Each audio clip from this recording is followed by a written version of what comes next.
Hello everyone, welcome to my YouTube channel. അപ്പോൾ ഈ video കാണുമ്പോൾ തന്നെ നിങ്ങൾക്ക് മനസ്സിലായി കാണും ഞാനിന്ന് എവിടെയാണ് പോയേക്കുന്നത്. അതെ, നമ്മളിന്ന് കാട്ടിൽമേക്കാതിൽ ക്ഷേത്രത്തിലാണ് വന്നിരിക്കുന്നത്.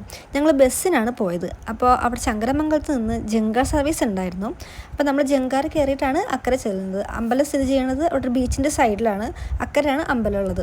അപ്പോൾ അമ്പലത്തിലേക്ക് കുറച്ച് നടക്കാനുണ്ട്. അങ്ങനെ നടന്ന് ചെല്ലുമ്പോൾ നല്ല ബീച്ച് സൈഡിൽ നല്ലൊരു വ്യൂ ആണ് അമ്പലത്തിനുള്ളത്. നല്ലൊരു വൈബാണ്, പോസിറ്റീവ് ഫീലാണ് നമുക്ക് അമ്പലത്തിൽ ചെല്ലുമ്പോൾ തന്നെ കിട്ടുന്നത്. അപ്പോൾ ഇവിടുത്തെ ഫേമസ് ആയിട്ടൊരു വഴിപാടാണ് മണികെട്ട്. നമ്മൾ എന്ത് ആഗ്രഹിച്ചിട്ടും ഈ മണി കെട്ടിയാലും അത് ദൈവം സാധിച്ചു തരുന്നതാണ് പറയുന്നത്.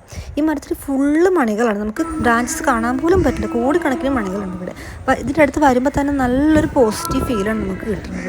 മൊത്തത്തിൽ ഈ അമ്പലത്തിൽ നമുക്ക് കാണാൻ തന്നെ ഒരു ഭംഗിയാണ്. നമുക്ക് ഈ അമ്പലത്തിൽ വരുമ്പോൾ തന്നെ ഒരു ബീച്ചിൻ്റെ സൈഡിൽ നല്ലൊരു വൈബാണ് വരുമ്പോൾ എല്ലാവരും വരണം. പിന്നെ അത് കഴിഞ്ഞ് ഉച്ചയ്ക്ക് അവിടെ നിന്ന് കഞ്ഞി ഉണ്ടായിരുന്നു, കഞ്ഞിയും പയറും. ഞങ്ങൾ അതൊക്കെ കഴിച്ചിട്ടാണ് പോകുന്നത്. അടുത്ത വീഡിയോ ആയിട്ട് വീണ്ടും കാണാം. Bye bye.